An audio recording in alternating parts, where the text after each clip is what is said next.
এই সেই ভাইরাল ওয়াজ আসলে শুনলে কিন্তু কলিজা একবারে ছাড়খার হইয়া যায়। আসলে আমরা একবার শুনি এবং ভালো লাগলে শেয়ার করি। গরিব হয়ে গেলে ভালোবাসা থাকে না, অসুস্থ হয়ে গেলে ভালোবাসা থাকে না।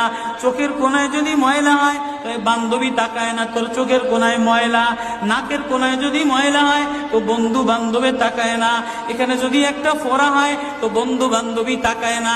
ভালোবাসা মিলান হয়ে যায়, অভাবে পড়লে ভালোবাসা মিলান হয়ে যায়, অসুস্থ হয়ে গেলে ভালোবাসা মিলান হয়ে যায়।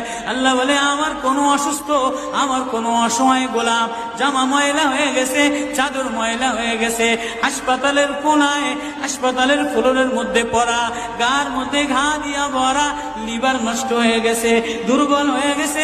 ওইখানে ডাক্তারও তার দিকে তাকায় না, ধনীরা তার দিকে তাকায় না, এমপিরা তার দিকে তাকায় না, কোনো মুফতিও তাকায় না, কোনো পীরেও তাকায় না।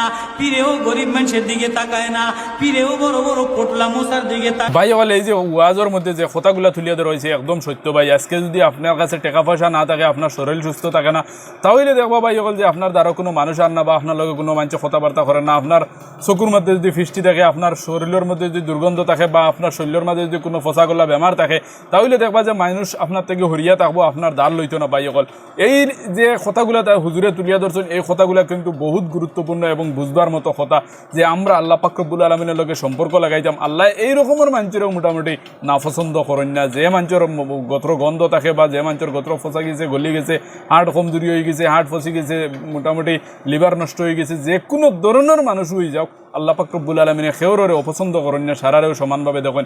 এর লাগি ভাই করে আমরা এই দুনিয়ার মধ্যে সর্বপ্রথম মোটামুটি আল্লাহ পাক রব্বুল আলামিনের কথা ইয়াদ করতাম, বা আল্লাহ পাক রব্বুল আলামিনরে সবসময় স্মরণ করতাম। আল্লাহ পাক রব্বুল আলামিনের কাছে সবসময় আমরা মাফি চাইতাম, যে আমরা যদি দুনিয়ার মধ্যে কোনো গুনাহ করিয়া থাকি, তাহলে আল্লাহ পাক রব্বুল আলামিন আমরা মাফ করে দিতাম। নবীজি সাল্লাল্লাহু আলাইহি ওয়াসাল্লামের কথা মতো চলার চেষ্টা করতাম। আর এই যে ভিডিওটা আপনারা দেখতে পাচ্ছেন, এই ভিডিওটা আপনার কাছে ক্লিয়ার লাগছে কমেন্টও জানাইবা। হুজুরের কথাই আমার কাছে অত্যন্ত ভালো লাগছে, আপনার কাছে ক্লিয়ার লাগছে কমেন্টও জানাইতে ভুলবা না। এখন পর্যন্ত যদি আপনি শেয়ার মারছেন, শেয়ার মারি লাইক করে দিবে। আসসালামু আলাইকুম।